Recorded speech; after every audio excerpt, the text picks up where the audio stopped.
Hi all, Ken here. Happy Sunday everybody. Today we are going to be having the second video in the Temu art product review series. I'm kind of excited about this one because I've been wanting to try art products by this company for a minute. This is the MEEDEN 24 half pan set of watercolors. Now let me jump into a little preliminary information about these. Now MEEDEN was founded in 2018 and they are available in the USA, Canada, as well as Australia.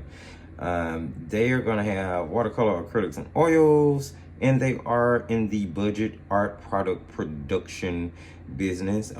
They make pretty readily accessible and pocket-friendly products. I am more familiar with their empty tins to put watercolors in their half pans, but this is going to be the very first art product that I try from them. So let's take a look here. We're looking at the MEEDEN 24 color half pan. Handy and sturdy, easy to hold and take for travel. Premium watercolor paint, bright colors, high saturation, and easy to dissolve. So we're going to go through an unboxing. We'll do a swatching. I'm going to do a preliminary demo with the paints. I'm going to take a little while to kind of test them out in some other aspects, and then I'll come back and do a review, but it'll all be in this one video for you guys, as I typically do with the Temu art product series. Flipping the box over on the back, it says MEEDEN 24 color watercolor paint set, and then there's a SKU code here to let you know there's 24 colors and that the paints are made in China. Now let me put up a disclaimer really quickly. Of course, I do research, or try to do as much research as I can on the products before we get to a review section. I've been looking for these paints, and the only place I've been able to find them is Temu. I do believe that the MEEDEN 24 color half pan set is more than likely a product that they produce and target the Asian region with. Therefore, you are not going to find these on any American sites. I was not able to find them on Amazon or anything like that, especially not brand new. I do believe I saw a set secondhand, but that particular set also was being sold secondhand by someone who got it from Temu themselves. So as far as I know, Temu might be the only place you can get them, because I do believe that they're specifically for the Asian market, so you have to order it from a place that sells that region's products. It is in a pretty generic chipboard box. Let's pop that on open. I'm gonna open both ends because you guys know I typically have trouble getting stuff out of boxes lately. I don't know why. So I can just push from one end. There we go. And we have a MEEDEN 10, the standard 24 half pan 10, has the MEEDEN watercolor logo in the on the left hand wheel. There is a thumb ring on the back. This is your standard 24 half pan, 12 full pan 10. Opens and latches pretty easily. There's no issues with that. There are 4 mixing wells in the top, and you can see the MEEDEN logo carried over to the inside. There's an additional flap there, which does not have any hold at all. It lays flat down, so you are going to have paints that run. There may be, I'm not sure if there's a way to tighten it up. Maybe I can get some pliers or maybe some vice grips and tighten that. I'm going to kind of work on that before we get to the review section, and I'll let you know, guys know. So this is in removable tray like most of them, and you do have extra mixing wheels on the bottom. I do always like to remind you guys of that. It comes in the prong holders, so those can be pulled and pushed in order to tighten and to hold each half pan in, or loosened to release the half pan. We have 24 MEEDEN half pans here, and let's take a look at how they're wrapped. You're going to have a star rating, a product code, transparency stamp. It's going to let you know the color name, solid watercolor paints. The side lets you know that they are non-toxic and they conform to both the ASTM 4236 and EN 71 regulations. So that's both for here in UK. The bottom says 1.5 milliliters in this pan in crimson, and the opposite side says ultra fine watercolor, ultra I'm sorry, extra fine watercolor, ultra fine watercolor, never fade. Never fade. All right, so I guess they're trying to say that they are all permanently light fast, which of course, take that with a grain of salt. There is no light fast or pigment information printed. I'm sorry, no. I do believe their star rating is for a light fast code. I will be going to the MEEDEN site just to see if I can, you know, seek out that light fast coding for the review section of this video before we should get there. We're just gonna unwrap one of these really, really quickly so that we can see what the pans look like. Then you have it wrapped in this little silver foiled paper. And here we have, will they come out? Oh, that's not even glued in. That's why they're wrapped. Okay, yeah, definitely a machine cut half pan of color. Doesn't look like it has too many octanol brighteners in it, but that's a pretty reddish color. Still half pans, they are full, definitely machine cut. Don't really see any texture issue from opening that one. I'm gonna open another one here. Let's see. 3 stars, 186C. It looks to say that it is transparent, and this is the color Scarlet. All right, let's just pop this one open too, so we can take a look and see. All right, and I keep those for labeling on my swatch sheet. Yeah, definitely machine cut. Okay, yeah, can you see that? That's where I think the dye has rose to the surface in the formula. It's a little speckly there. And this one seems to be glued in, whereas the other one was not. Let's open one more just for safe measure. And then I'm going to take time to open these, get the swatch sheet set up, and then we're going to swatch the paints. This has 3 stars, 200C for the stock code. Looks to say that it's transparent, and this is the color Vermilion.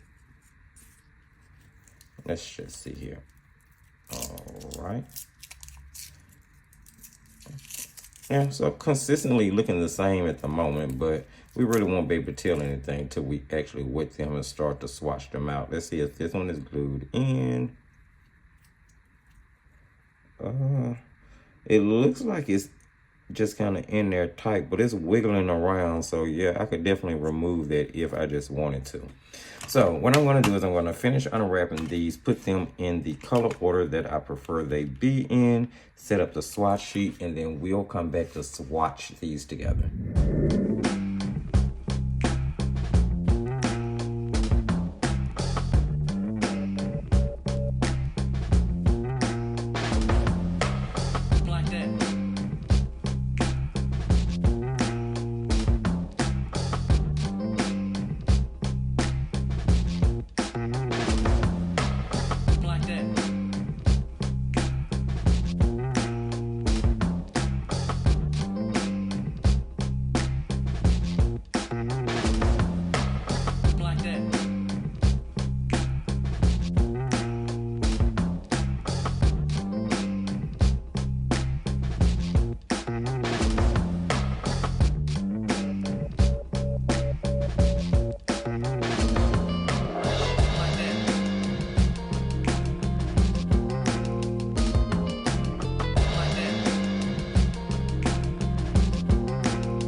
Friends, that wraps up the swatching portion of the video. We did a water swatch and then we did do a glaze on top. I do think I'm going to just jump right into doing the painting demo, and we'll just kind of test lifting and mixability and cleanliness in the whole painting process. Okay, for our painting demo, we are going to be doing a tulip. Kind of venturing outside what I normally do. We're going to do a flower, and I'm putting sort of a bubble behind it.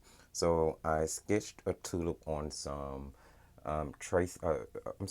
regular copy paper until I got it the way I wanted. Took some tracing paper, traced it onto the watercolor paper that I'm working on, which of course you guys know is that Strathmore Visual Journal, and drill circle behind it. Here I'm going to be using a few different colors in order to pull this composition off. For the bubble in the background, I'm going to be using the sky blue of the set. I'll end up using a little of the dark blue, which I feel is more like Prussian blue, because these have, some of them have pretty generic names. And for the tulip, we'll be using some of the grass green, mostly for the stem, and then I'm going to use the grass green mixed with a little bit of that dark blue in order to get my darker green tone that I'm going to use for my shadows. I am going to be using a little bit of the citrus, which is the more lemon yellow looking color in the set. And then I move into doing the actual petals of the flower, I'm going to be using the bluish violet because it is actually violet purple tone. And then for the darker shade, for the shadowing of that violet, I'm going to be mixing the bluish violet with the dark blue again, which is Prussian. So I kind of just wanted to give you an overall color list of the colors that were being used. Now, of course, you guys never have to draw what I draw. You never have to paint what I paint. But just in case you do, just in case you have this set, I wanted you to know what I used. So after I got the bubble in the background painted in, I started in on the leaves. Now I'm using the credit card scraper technique in order to add the veining in. And I'll be honest, I didn't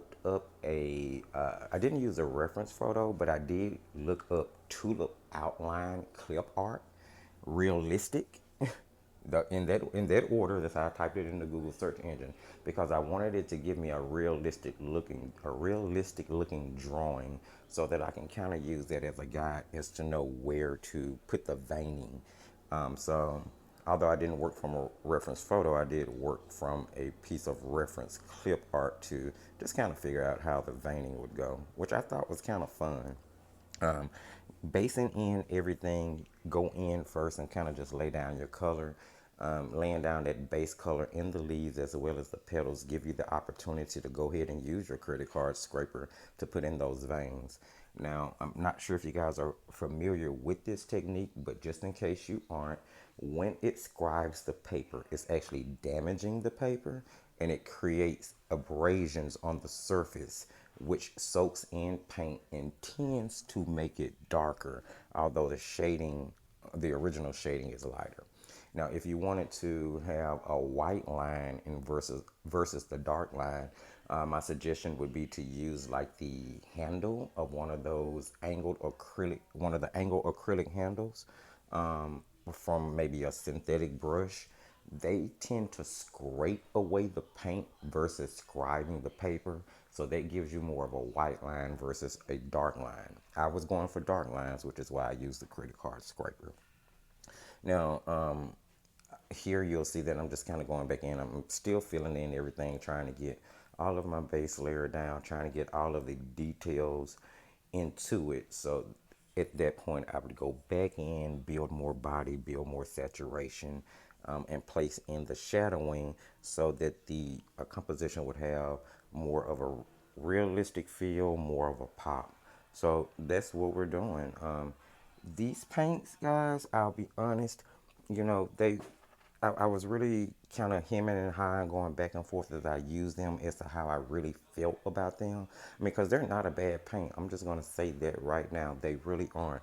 And considering the fact that they were under $10 for the 10 and the 24 half pans, whether the paint was good or not, it is kind of worth it. I'm just going to say that. I mean, to get a MEEDEN pan empty with 20, you typically don't even get the half pans with it, would cost you a little bit more than $10. If you will order a bag of half pans, you're going to pay anywhere from $6 to $10 for that. So to get the half pan plus, to get the 24 half pans plus the 10 to hold it and paint for under $10, pretty decent. Quality, not bad. I really can't tell what these paints are. They kind of remind me a little of like Superior. I know they're not made by Semi-Art. I'm not sure if they're Superior paint.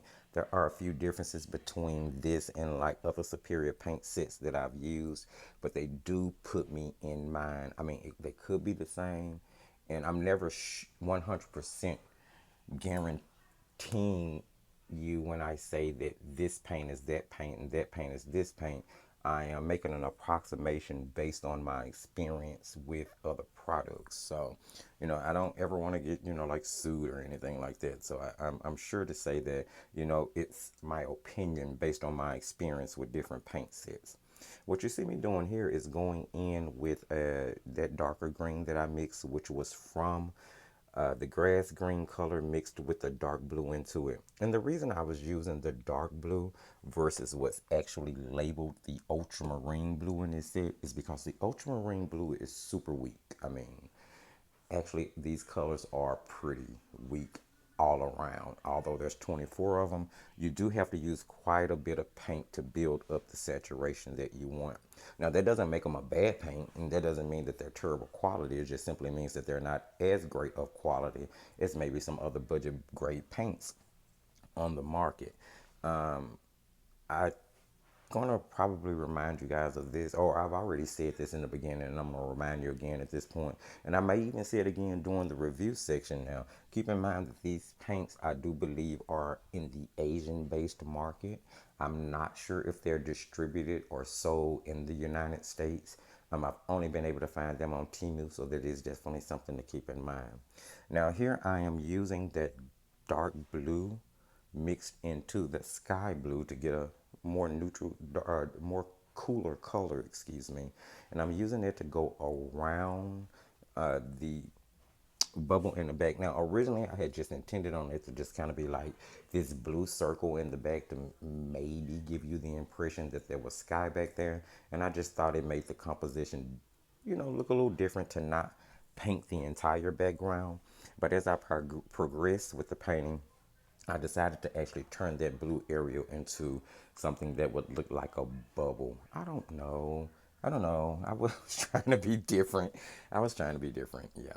So here you see me going in with the darker purple in order to add in my shadowing and give some saturation to the veins that are in each petal of the leaf. Now that's being done with that mixture of the bluish violet mixed with the dark blue as well. So I'm gonna just go around the petals and get all the shadowing in. You can actually see the blue in that particular paint mixture. Uh, it's definitely violet, but it's more blue leaning. I feel like they should have labeled the dark blue ultramarine, maybe ultramarine dark versus dark blue, because it's somewhere in between ultramarine impression, definitely more purplish blue leaning. So you do get a you will have a chance to kind of build on the colors you want. You just have to kind of work with it a little bit. There you see me actually doing some lifting. I do lifting here and there throughout the painting because I did tell you guys I wanted to test that. And as you can see, the colors do mix pretty well. I don't think that they lend to mud. Yeah, So after I let everything dry from the first layer, putting in the saturation, I'm going back in and doing some glazing here. I wanted to see if the dry layer up under would lift once I started to try to glaze. And I actually had a little bit of pressure on that brush and they didn't lift up. I was able to glaze over it without lifting the paints under it. But as you saw from me using the napkin, they will lift in the moment that you want them to. They didn't stain really. Of course, you're gonna have staining colors in all palettes, but these did pretty well.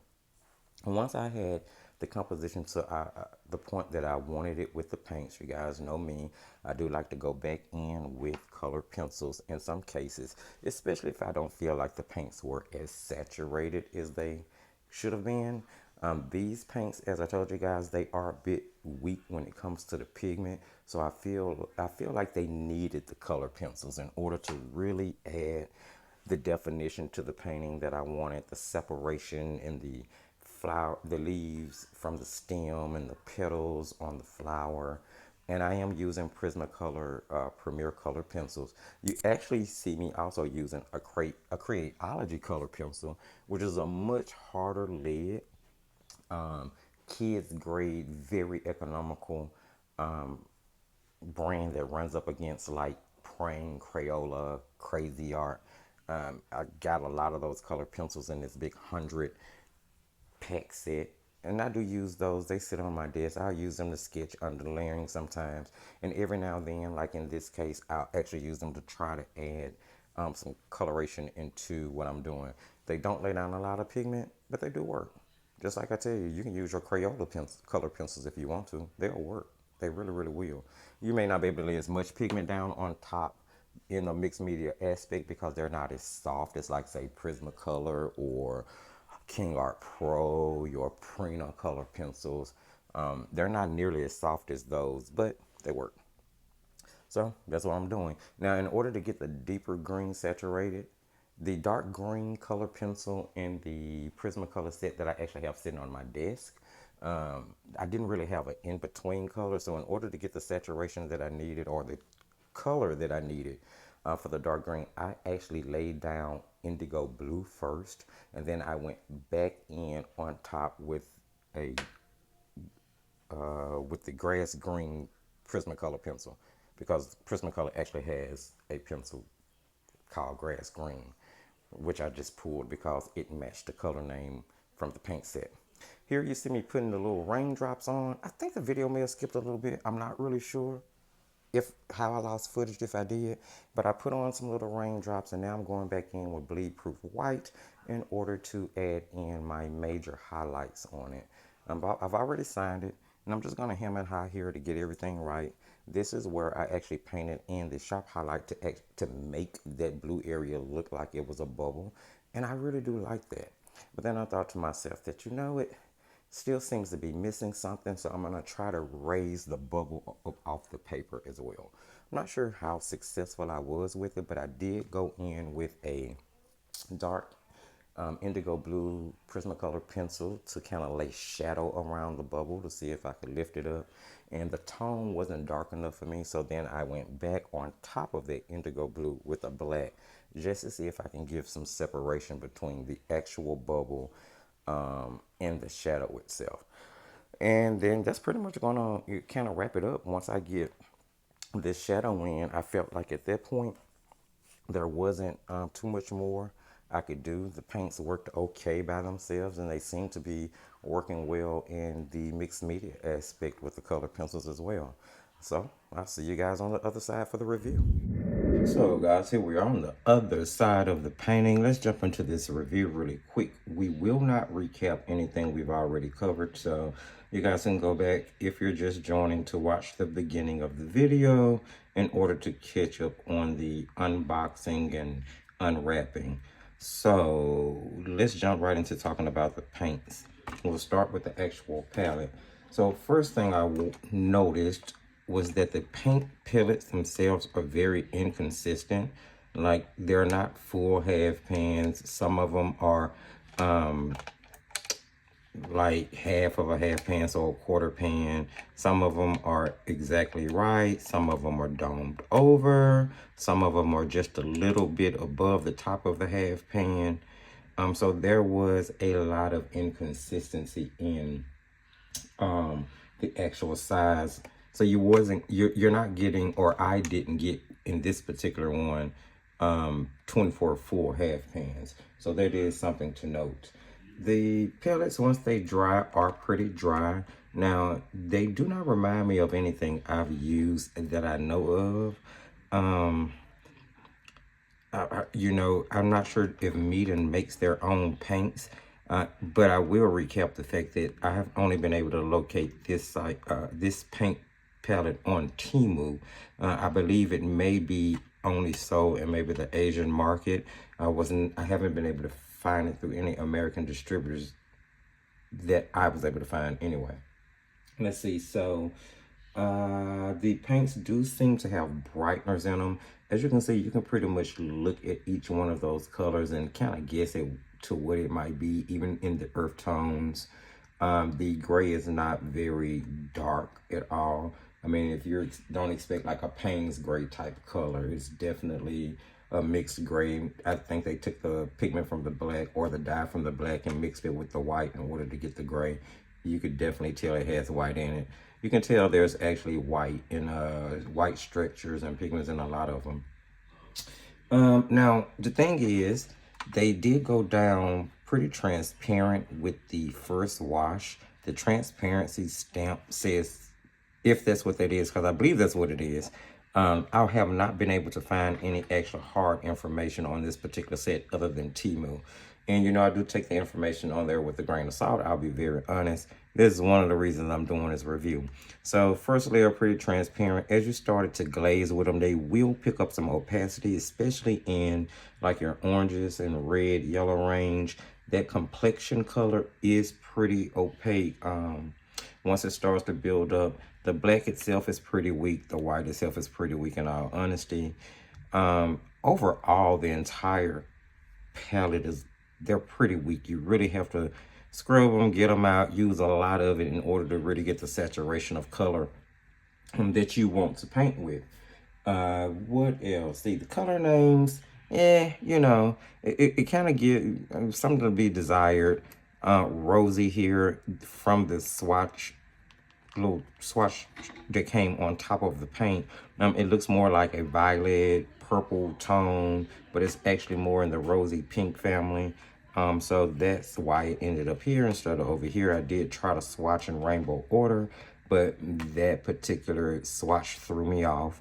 The names are kind of, you know, shaky. You got brown, which I think is supposed to represent your burnt sienna. You have ultramarine blue, which is super weak in this set. So do not expect that to be a good mixing blue. It definitely has a white in it. Let's see, the greens were okay. Again, everything was pretty, the yellows got pretty saturated. But other than that, I just didn't understand a lot of things. Yeah, so that's pretty much my experience with them. They mixed okay. Let's take a look at the painting that I did. Now, I didn't do like a regular color mixing a chart with them. I just kind of mixed them as I went while I was using them to get the experience with it. That worked out okay. As you guys saw from the video, I used color pencils to go back in and kind of accent some things. But I was able to get a darker tone. I mixed in some of the, let me see, what color is this? They consider it dark blue. If I had to, you know, give it a universal name, I'd probably call it maybe Prussian. That's what they're trying to imitate with that one. I used that to mix into the violet. Is it violet? The bluish violet, in order to get the darker, more saturated purple that I used for the shadows here. So I was able to get that. They layered well. They will get a little, well, it's not necessarily, they're not necessarily cakey or gritty or anything like that. They don't leave any debris or rub off. So they're not chalky. They're okay, you know. They have their drawbacks, but you do keep in mind with those drawbacks, there were like $9.98 for a 24 half pan set of MEEDEN paints, which, you know, MEEDEN is it kind of builds up a pretty decent name for itself. You know, I'm not thrilled by them. I don't think that they're bad for the price. So if you happen to order these off Temu, and you're okay with getting like the inconsistencies in the paint size, so you know you're not really getting, I didn't really get 24 full pans, and if any of the other sets are like this, then you definitely won't get 24 full pans. You can deal with the fact that they have brighteners in them and possibly dye base, and you can only probably use them in a sketchbook or for maybe like card making or in some type of project that you don't expect to be lasting a super long time. I mean, not something that I would hang directly in sunlight or anything I would use for like a commissioned project, but to practice with, I mean, they're not bad paints. I mean, I don't really have a qualm with them. Actually, I definitely think they're better than the, as far as overall consistency and quality, I would rank these higher than I ranked the DDD Praise, which was the first watercolor set that we reviewed from the Temu art haul. So this is the second one. And of the two so far, let's just take a look back right quick. See, this was the DDD Praise swatching. This is the MEEDEN. Now, I will say I think that the DDD Praise were more saturated, maybe a little bit more vibrant colors, but you can get that saturation if you use enough of the paint. Just keep in mind, the more you layer, the more opaque they'll get. They did lift pretty well. I was able to get a lot of highlights when I was lifting there. Of course, I used colored pencil on top of it, so everything is a little saturated at this point, but you know, they're not pretty bad. For what you're paying, consider the fact that here you paid, what did I pay? $6-7 for 12 colors versus $9 for 24 half pans, and you get a 24 half pan 10 or a 12 full pan 10, and you're getting 10, and you're getting all of that for under $10. I know y'all followed that. I just realized it's like it's 10 and then $10. Yeah. So anyway, stay focused. So yeah, there you have it. Yes, I don't see why these would be bad. You could definitely use this beginning practice. Kids, like I said, card making. Hey, go for it. I don't see it being a bad deal, and you get a pretty good 10. If you use the paints, you use the paints. If you don't, you got 24 half pans and a 10 for $10 plus shipping. You know, unless you order so much, I think. I always pay shipping. I never order enough. So thanks guys so much for joining me. You have the unboxing, the swatching, the painting demo, and the review for the MEEDEN 24 half pan watercolor set. If you found any of this information helpful or useful and going to help you in your art journey, please don't forget to give the video a thumbs up. Share the video. Sharing is caring, and maybe someone else is interested in knowing the information on this MEEDEN set. You can check the video description for all relevant links. It's going to give you a link to the Thrifty Apprentice sponsored Facebook group, Paints, Pencils, Pastels, and Markers, where we do all things artsy and crafty. We will have some craft videos coming up soon next week, so guys, stay tuned for that.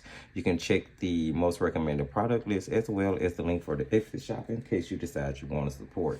Yes, I'm going to start updating the Etsy shop this week, coming up, putting up some other things. So guys, please go take a look, see, maybe you like something. Thank you for joining me. I'll see you guys next time. And remember, as I tell you at the end of every single video, just keep painting and crafting.